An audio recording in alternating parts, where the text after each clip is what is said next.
Les démons sont en train de trembler. Les démons sont en train de fuir. Parce qu'ils connaissent que c'est celui-là qui les a vaincus à la croix. Mon frère, ma soeur, nous sommes ici pour vous parler de Jésus-Christ. Parce que Jésus-Christ, c'est lui qui est le sauveur de l'humanité. Sans Jésus, il n'y a pas de vie. Sans Jésus, il n'y a pas de salut. C'est pourquoi ce matin, mon frère, ma soeur, c'est une grâce. Quand on vous parle de Jésus-Christ, parce qu'il est le plus grand cadeau que Dieu nous a donné. Dieu nous a fait grâce. Nous sommes sortis de nos maisons. Nous sommes tous en bonne santé. C'est seulement par la grâce de Dieu. Et Dieu nous fait encore grâce de pouvoir écouter sa parole. Parce que dans sa parole, il y a la vie. Dans la parole de Dieu, il y a la vie. Et si Dieu veut te sauver, il doit t'envoyer sa parole. Maintenant, la question qu'on te pose ce matin, mon frère, ma soeur, est-ce que tu es sauvé? Mon frère, est-ce que ton âme est sauvée? Parce que quand tu es sauvé, c'est la vie de Dieu qui entre en toi. Mais quelle est la vie que tu mènes jusqu'à ce matin? Est-ce que la vie que tu mènes honore Dieu? Oui, mon frère, ma soeur. Dieu veut sauver ton âme. Dieu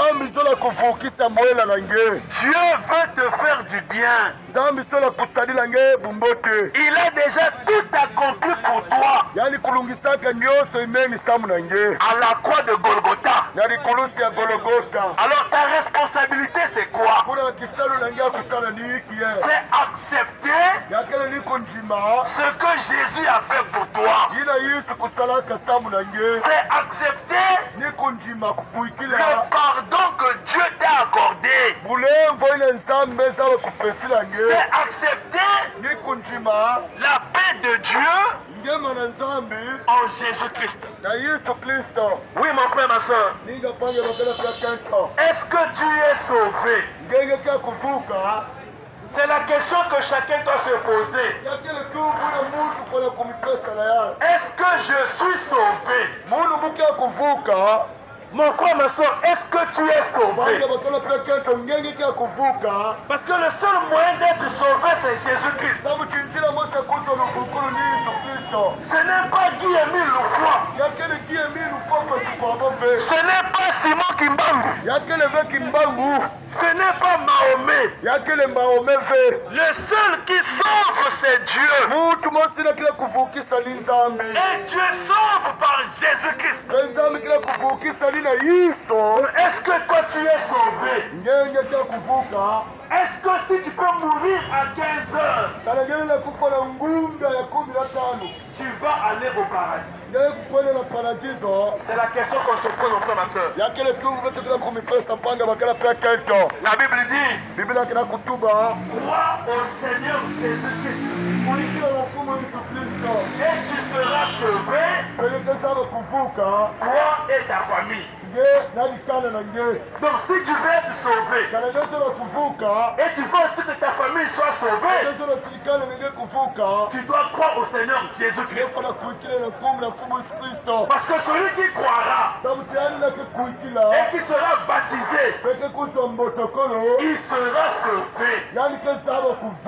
Mais celui qui ne croira pas il sera condamné. Mais Dieu, jusqu'à ce matin, il ne condamne pas. Il sauve.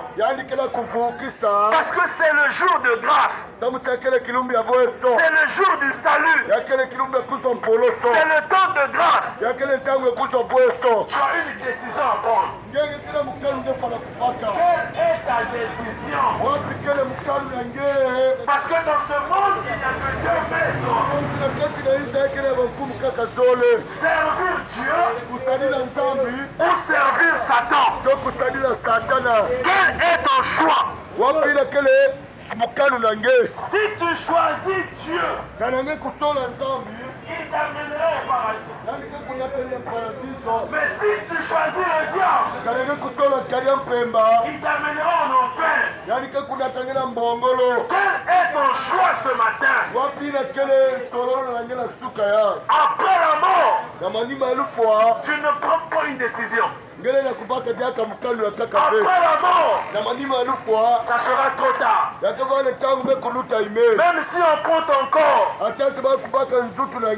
amène ça dans une église, ça ne changera rien. Si tu meurs voleur, tu resteras voleur. Si tu meurs prostitué,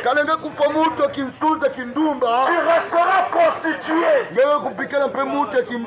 Si tu meurs sorcier, tu resteras sorcier. Mais ce matin, Dieu te parle. Parce que tu n'es pas obligé de rester voleur. Tu n'es pas obligé de rester prostitué ou sorcier. Jésus t'appelle. Il veut te délivrer. Et il a déjà fait à la croix de Golgotha. C'est pourquoi l'Écriture dit quand nous étions encore des pécheurs, Christ est mort pour nous. Ma soeur, le bruit que nous faisons, c'est mieux que le bruit dans les bars. Parce que dans les bars, tu peux être à côté des baffles pour écouter la saleté. Mais ce qu'on te dit, c'est pour la vie. Si tu la reçois, tu as la vie. Si tu refuses, tu es perdu. Mais nous sommes encore au temps de la grâce. Tu dois prendre une décision. Parce que le lendemain ne t'appartient pas. Que sert-il à un homme de gagner le monde entier s'il perdait son âme? Dans ce monde, tu peux avoir des maisons. Tu peux avoir des voitures. Tu peux avoir des villas. Mais le jour où tu vas mourir, tu laisseras tout. Parce que tout est vanité. Et la vraie vie, c'est pas sur la terre. La vraie vie, c'est en Christ.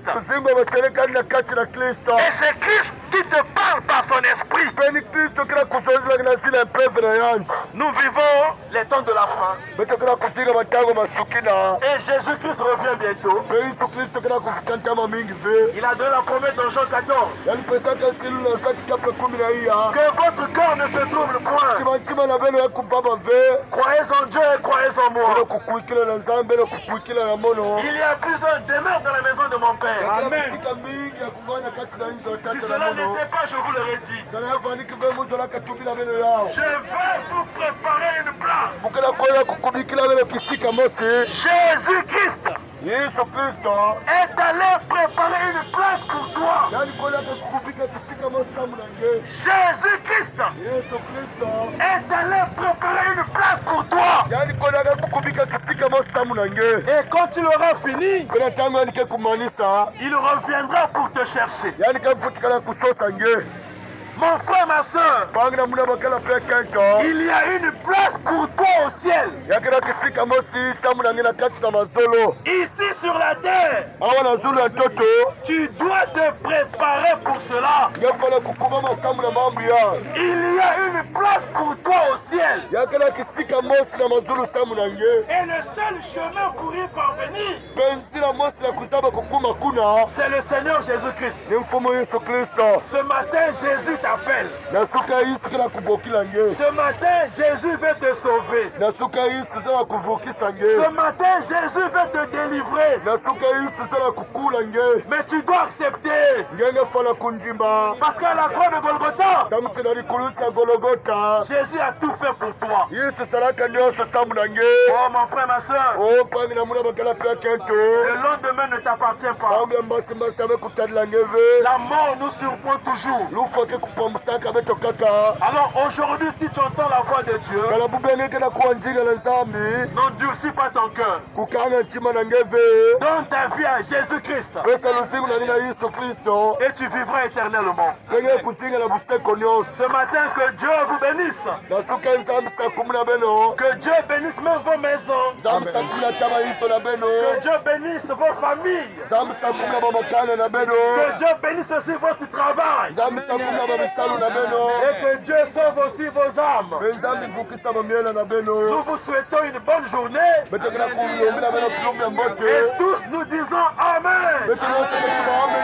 Que Dieu soit loué. Merci beaucoup.